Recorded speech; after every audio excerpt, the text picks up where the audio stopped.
This is gonna be a little bit of a different video, I think. I'm already kind of nervous to make it, but I've never done a video, first and foremost. I don't think I've done a full video just sitting outside, but I feel like I was just sort of blessed with this opportunity and I want to make the most of it. In case you're not familiar, this is the Columbia River that we are looking at, and this is actually where Keith's sister lives. And she lives in this beautiful home that kind of feels, like, in my eyes, like a little staycation. It's maybe 2 hours from our house, but it's so nice because it's relaxing and I get to be on a roof, like enjoying the great outdoors. And if you know how much I've expressed how much I don't really love my apartment, then you understand how much this really means to me, because I crave natural lighting. So there's gonna be a little bit of noise. We do have a plane or two taking off. All aboard. Oh my God, I think I just got a fly in my eye. Boats might be passing, things might be happening. Reese is very unsettled at my feet right now. But I think sometimes some of my videos are so, I don't know, like they're just sometimes very chaotic, not sometimes, most times. And that's definitely a lot of my energy, but of course like my personality and whatnot comes alive in the editing process, but it can be a lot to digest. And I think it would be an injustice for you to think that's my personality all of the darn time. I obviously have a lot of joy and I like to express that, especially in my videos, but sometimes just chilled, fun videos like this are really helpful too. So I figured I could do a mix of a life update, some questions, and some fitness things that I think would make this a pretty dang fun video. And I'm gonna try not to sweat because, believe it or not, it's not as cold as it looks. It's like kind of humid, but I don't like my shirt on its own that much. So we're putting up with it.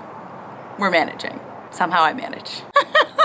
This is a deep question, I suppose, to start out the Q&A with. Do you think you might benefit from therapy due to the fact that you can't be alone and got so freaked out by Keith working nights that you changed your whole schedule to match his?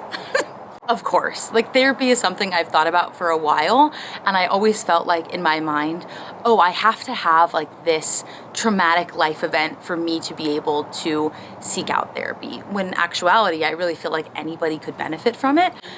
And there's a B.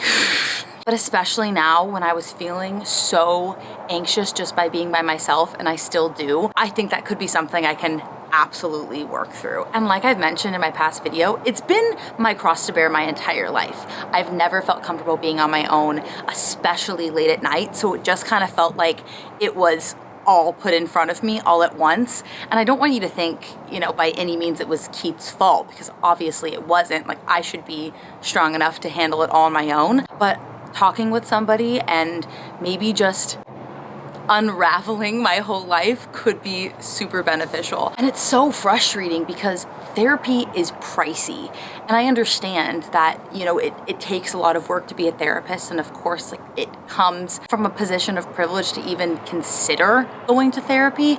But I don't know, I'm having a really hard time finding something that isn't outrageously expensive. So working on it, working through insurance, etc., trying to see what I can find. I can almost laugh about it now. Like the fact that I was so freaked out, I'm like, here's what's gonna help. Let's take our life and then flip it on its head. Then everything's gonna be fine. Like, mental breakdown, red flag left and right. Which, like I said, I can laugh about it now, but in the moment, now, what are your real thoughts on food prep or hacks to get around meal prep? I get the value of it, but also really hate doing it, and microwave food is sus at best. I do not like meal prepping.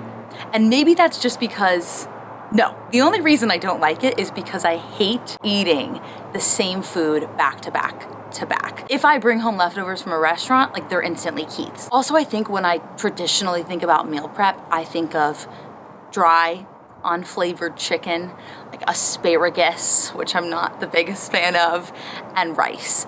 Those are like the staples I've always had in my mind when it comes to meal prep. But I think especially when you're living a very busy work schedule, it's super advantageous. When Keith and I were both working so much and neither of us were home forever, we had to do some sort of meal prep. I mean, now we basically always have rice ready, but we try to do the same thing with turkey or sausage or chicken in some way, because there are always going to be those nights when you literally don't feel like you have any food or you just don't want to cook. So I understand that it is super helpful when it comes to convenience and feeling like you can get yourself a healthy meal without having to put in all of the work. I agree, I don't like microwaving food that's already been made. Contrary to popular belief, I do love the microwave for easy things like oatmeal, but not for reheating chicken. Or if you don't like microwaving foods, make something that you don't have to worry about reheating. Top suggestions: find a protein that you like. Maybe always have like some sort of lettuce on hand or frozen vegetables that you can pop in the microwave. Those aren't too bad. But when it comes to every single Sunday or something, like sitting up Tupperware and dividing up your meals, I don't think you're ever gonna find me doing that.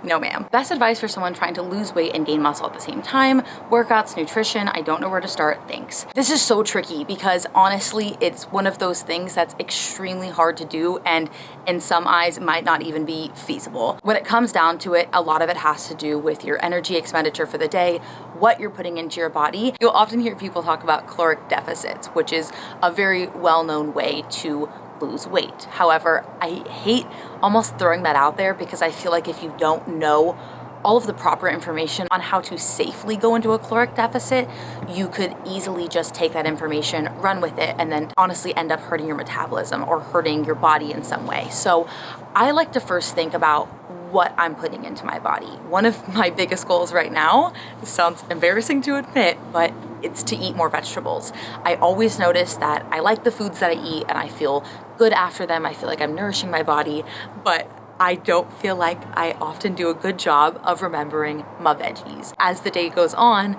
I never really seek out vegetables. So that could be an easy fix that I could add into my diet that maybe is going to be really beneficial for me, getting some macro and micronutrients and vitamins, and honestly could be really helpful when I'm thinking about body composition. I'd say one of the other most basic methods to understand when it comes to gaining muscle, especially when you're thinking about it as a way to help your metabolism, incorporating some type of resistance training specifically with weights is going to be very, very helpful for you. The reason this is because when you have more muscle on your body, basically at rest, your body is continually doing more work. So it's constantly maybe burning a bit more energy than if you had less muscle on your body. So that's why you'll see so much emphasis on using weights or having some type of strength or resistance training in your routine. But when it comes to workouts and the ones that you want to choose to do, I would say pick at least 1 or 2 workouts a week that you love. Like maybe you don't feel like it's going to incorporate weights, but you still love to do it anyways. Like one of my favorite ones is a dance workout. If you're gonna do a video from MK Fit or something, she's fantastic, and she also has weight programs, by the way. But maybe you just absolutely love dancing, you love moving your body, and that's a really fun way to make fitness more enjoyable. Don't ever forget that, okay? I know like all of this stuff can feel very overwhelming, and sometimes it feels like it's overcomplicated for no reason, but remember that this is your life and you only have one to live. Of course, there's always gonna be room to push yourself, and yes, you should be challenging yourself, but challenge yourself in an area that you actually like. You're going to want to enjoy your life if this is going to be your sustainable routine. Sip my coffee.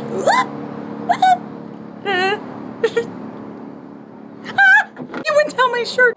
The bee went down my shirt. Another Keith question. This is fascinating. Do you feel weird for working out when Keith doesn't? Is it hard to eat healthy when he doesn't? These are assuming that he doesn't work out or eat healthy. So Keith is kind of an interesting one. I would say for the most part, he definitely nourishes his body fairly well. However, he does not work out. There was a small period of time when we did work out together, but even at that point, we were just at the gym together. We never followed the same workout routine. And at first I was kind of bummed out by it because sometimes you'll see like cute gym couples and whatever, but the gym has always been my place to go for me. It's a place that I go when I need to reset. I like to think of it as a way for me to hold myself accountable because there's so many other areas of my life that I can rely on him and we can lean on each other. But this is one thing that I like to do for me. But when it comes to the healthy eating aspect of things, when we first started dating, which was our freshman year of college, I did not do well.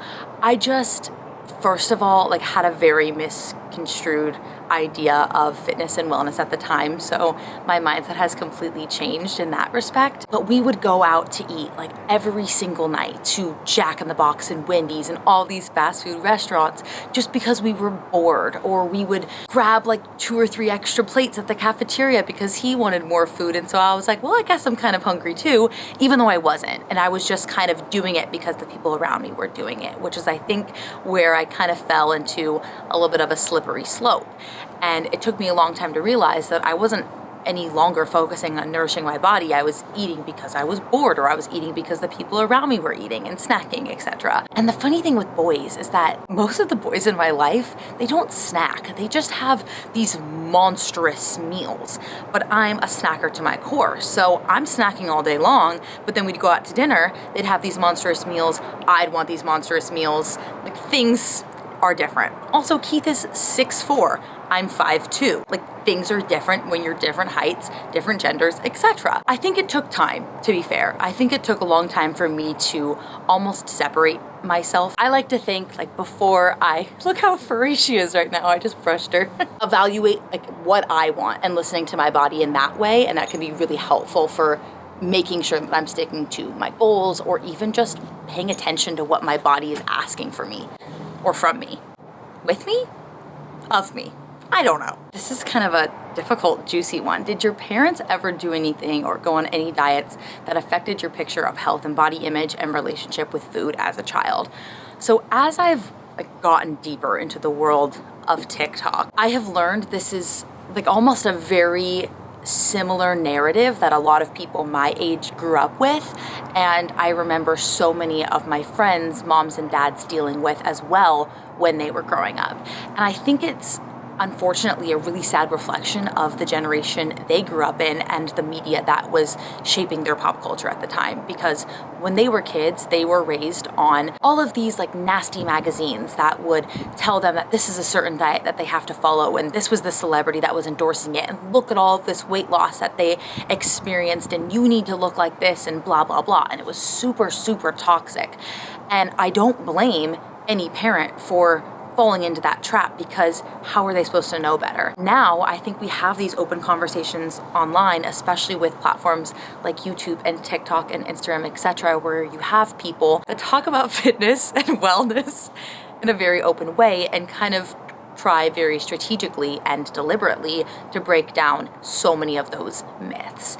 And so much of what they were surrounded by as they were growing up, our parents' generation, was toxic and unhealthy, and ultimately marketing schemes. So yeah, I was definitely surrounded by a lot of very personal and difficult things that I grew up with in my family, especially in regards to eating habits, eating patterns, eating disorders, and it absolutely reflected my perception of my own fitness journey. And I think that's why it took me so long to unlearn all of those things that I learned as I was growing up. And I have to say this like so intentionally too. I sincerely had to sit down and unteach myself things that I was taught to believe, not from my parents or my family or the friends in my life, but even just the media and society, because it wasn't their fault. It was, there's so many bugs. I'm like swatting left and right. It wasn't their fault. It was what they were taught to believe, and they didn't have the resources to know any better. So that's why I think it's so important to continually have these conversations where we are breaking down toxic diet culture, and we're breaking down fat phobia, and not believing that especially women have to take up like this small amount of space in the room, and that we have to be just these little tiny things, because that's what we were taught to believe for so long. These beauty standards are ridiculous, and I think it's going to take many years before people fully understand that that is just so wrong in so many ways. And it's not even going to fully happen until everybody gets on board and stops promoting things that are horrible for us. Actually, this is a really spicy one too. I actually asked for a lot of salty questions, and you all showed up. Do you run with Reese? I run with my large dog, and now I cannot run without him because I don't want to be kidnapped or attacked running alone. Follow-up question, do you feel comfortable running alone as a female? This is actually a comment that I almost always get whenever I talk about my running journey or my running experience on my channel, and it's a very, very valid point. So first and foremost, no, I do not run with Reese. She just turned 18 months, like a few days ago. And I believe you are not supposed to run with your dogs until they are a minimum of 18 months old. It just, I think, messes up some of their joints. It's not really good on their little puppy bodies. So if maybe in the near future I wanted to try it, I might, but Reese is a sprinter. Like, I don't know if she could deal with my like almost slow motion jog. So it would take a lot of patience, because I think she'd love it. I think we would have so much fun together. But I also, to relate back to the question, I don't really look at Reese as like my protector, you know? Like, if anything, she's gonna see a burglar and a murderer and she's gonna run up to them and tell them hello and how much she loves them. However, running safety is a very, very real thing. And especially as a woman, I hate even having to say that, but it's true. I do feel so unsafe at times. I'm very, very intentional about where I run or even where I walk. I'm always trying to be in the most public spaces possible. I talk about how I often also like listen to music or podcasts, especially when I'm running. I love that so much. And even though I have AirPods, I never turn it on noise cancellation, and I also never wear more than one headphone. I always want to be as aware of my surroundings as possible. I tell people when I'm leaving, I tell them when I'm back at my house. If I, for the even slightest, smallest reason, start to feel unsafe, I abort the mission, I leave, I'm gone. And honestly, something that's really helpful is having a keychain with some sort of pepper spray, etc., that is going to help you feel more protected if something were to happen. It's one of those hard topics that, you know, makes you a little bit uncomfortable to talk about, but that's exactly why it needs to be talked about. So if you have more questions about that, or you're still curious, I highly encourage you to do more research on just little simple tips that you can do to help yourself when you're walking alone, when you're running, etc., because safety first. Always. Was it hard to get started as a YouTuber or podcaster after working in a traditional job setting? It wasn't exactly after, because I started my channel while I was also working, and that was extremely difficult. And I think back to that period of my life and almost like want to cry, maybe in a good way or a bad way, I'm not sure. But I was working myself to the bone because I was already so tired and exhausted from my job by itself, because I wasn't giving myself enough sleep, and thank goodness I was younger. But I never gave myself free time. I mean, from the minute I started my channel, I didn't know what a weekend was. I didn't know what an evening off was. And I really didn't even take that time off until last month, which is ridiculous. But I was doing it because I loved it, and I wouldn't have started it if it wasn't something that I loved. And that's why I was also grinding so hard, I guess. As far as like professionalism and even just the change of pace and structure, etc., I feel like that was really difficult for me, especially when I was initially furloughed, because I went from such a structure of 9 to 5 every single day, and then having to be my own boss was really intimidating. And I, for the longest time, didn't feel capable. I didn't think that I was even able to run my own business of sorts, because I always felt like, who am I going to turn to if I need help? Who's my boss? Who am I going to look to if I need some sort of assistance? Like, I am the one that needs to tell myself to get out of bed every single morning and get something done. And if I don't do it, I don't even know. But I do remember being very, very worried about what my coworkers would think. I never told any of them until I finally told my 2 immediate managers, and I was so secretive and so nervous because, one, I just didn't want anybody to look it up. I didn't want to be embarrassed. I didn't feel like I was going against any sort of rules, but I did worry in some sense that maybe they wouldn't like it. What if they would tell me to take it down? But I guess as far as advice goes, I'm always trying to like find at least one tip to provide from every single question. Don't be afraid to ask other people for help. And I mean that so sincerely, because especially when it comes to the YouTube world, nothing seems to be that clear. And I still don't know why. And I was so embarrassed. I was so embarrassed to ask. I felt like a loser. I felt like I should know these things. I remember even the first sponsorship I ever did, I had to ask my contact how to make an invoice. Because I was like, what do you mean? You send me, I don't understand. Okay, let's end on a fun one, because I'm starting to sweat and I need to go to the bathroom. That's also something I feel like you probably don't know about me. But you could probably assume, based on my lifestyle of a gallon of water and endless coffee, but I go to the bathroom all the time. It's one of my favorite things of being an at-home employee. I have free access to my toilet whenever I want. Oh my God. What is your absolute favorite type of workout? Weights, machines, strength, etc., etc. And can you jump rope? Yes, I can jump rope. I'm right now trying to master double unders, which is a work in progress, let me tell you. I can usually get like 1 or 2 at a time. I kind of like go into it and close my eyes and wish for the best, which isn't a great way of going about things. I love dance cardio. I think it's so much fun. That's probably one of my absolute favorites. It's not something I do all of the time, but whenever I make the videos about them, I always remember the amount of endorphins I have is just euphoric, amazing. Also just watched Euphoria for the first time. Don't hate me. I don't know where I was for all of 2019 and 2020, but we're finally here and I'm so grateful to be here. This was such a weird video, but I hope that you kind of enjoyed.